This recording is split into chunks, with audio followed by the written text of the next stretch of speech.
President Trump, in his weekly address to the nation, announced plans for the largest tax cut in U.S. history, the most sweeping tax reform since 1986. Mr. Trump said 95% of Americans would file a one-page return if his plan was enacted and that tax rates would fall. The president's remarks came 3 days after key Republicans on the Senate Budget Committee announced that they had agreed on a $1.5 trillion tax cut plan for the next 10 years. Pennsylvania Senator Pat Toomey's support of the tax cuts had been expected, but Senator Bob Corker of Tennessee had previously said he would only support tax cuts if they would not add to the $20 trillion national debt. Senator Corker's change in stance opens the way for Senate passage, but to become law, the bill must be approved by a majority vote in the House of Representatives, where its fate is in doubt. House Majority Leader Kevin McCarthy and House Speaker Paul Ryan have long said they would only support revenue-neutral tax cuts that don't add to the nation's soaring debt, with Senator Corker now changing his stance, saying the massive tax cuts can boost growth sufficiently.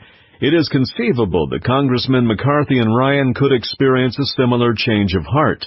Senator Corker is calling into question the conventional wisdom of economists, as well as analysis by Congress's own nonpartisan research arm. Congressional researchers have long projected a day of reckoning will occur in the mid-2020s, but a massive tax cut could speed things up.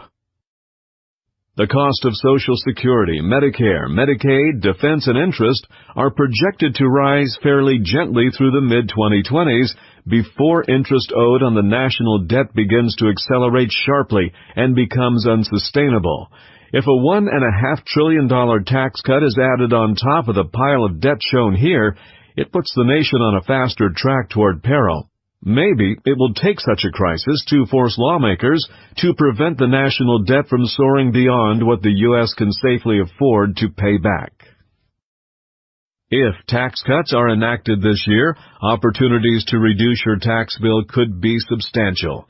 Be prepared to review your investment gains and losses, deductions, and income before the year ends, and stay tuned to our channel for updates. We are independent professionals, authoritative analysts of wealth management issues.